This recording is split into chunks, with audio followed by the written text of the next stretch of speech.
ঐক্যবদ্ধ থাকতে পারে আগামীর বাংলাদেশ ইসলামের বাংলাদেশ, আগামীর বাংলাদেশ খেলাফতের বাংলাদেশ। আমার ভাইয়েরা, 16 বছর নির্যাতিত হয়েছি, আমরা জুলুমের শিকার হয়েছি, আমরা রক্ত দিয়েছি শাপলা চত্বরে, রক্ত দিয়েছি আমরা 2021 সালে, রক্ত দিয়েছি 2024-এর জুলাই এবং আগস্টে। আজকে জাতি ফ্যাসিবাদ থেকে মুক্ত হয়েছে, কিন্তু প্রকৃত মুক্তির স্বাদ আমরা পাইনি।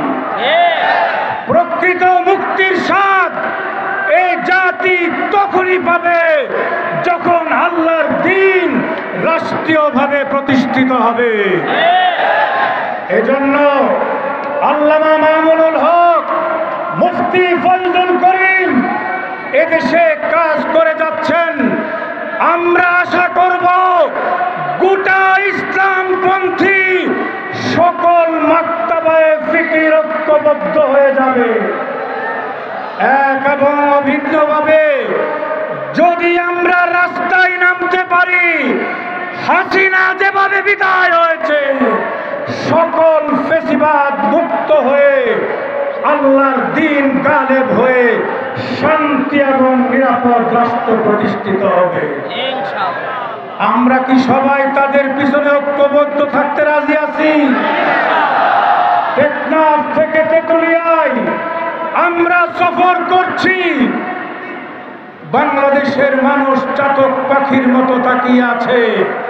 তারা সোনার বাংলা দেখেছে, সবুজ বাংলা দেখেছে, নতুন বাংলাও তারা দেখেছে। এবার বাংলাদেশের মানুষ ইসলামের বাংলা দেখতে চায়।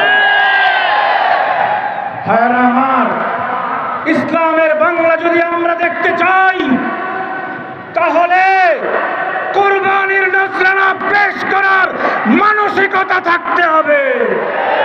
যখনই বিপদ আসে তখনই বলবো মামুনুল হকদের দোষ। যারা আমরা এই কাজ করেছি, আমি তাদেরকে তওবা করার আহ্বান জানাই। যারা বলেছি আলেম ওলামারা, তাদের কারণে অস্থিতিশীল পরিবেশ হয়েছে, তাদেরকে তওবা করা উচিত। আসলে আলেম ওলামাদের কোনো দোষ না। শেখ হাসিনা মজ্জাগতভাবে ইসলাম বিদ্বেষী ছিল। ইসলামের কারণে আলেম ওলামাদের বিরুদ্ধে সে অ্যাকশন নিয়েছে। এজন্য আসুন হাতে হাত রাখি, পরস্পর ভুল বুঝাবুঝি দূর করি। আমরা একজন আরেকজনকে দোষ না দেই। ঐক্যবদ্ধভাবে যদি আমরা রাজপথে নামতে পারি, ইনশাআল্লাহ এদেশ আলেম ওলামাদের হাতেই থাকবে, এদেশ ইসলামপন্থীদের হাতেই থাকবে। শেষ কথা বলি, আপনারা আল্লামা মামুনুল হক সাহেবের বক্তব্য শোনার অপেক্ষায়। শেষ কথা হলো, যদি আল্লামা মামুনুল হক সহ এদেশের আলেমরা আপনাদেরকে ডাক দেন, আপনারা কারা কারা ময়দানে ঝাঁপিয়ে পড়তে রাজি আছেন? নারায়ে তাকবীর, নারায়ে তাকবীর। আল্লাহ আমাদেরকে উলামায়ে কেরামের পিছনে ঐক্যবদ্ধ থাকার তৌফিক দান করুন।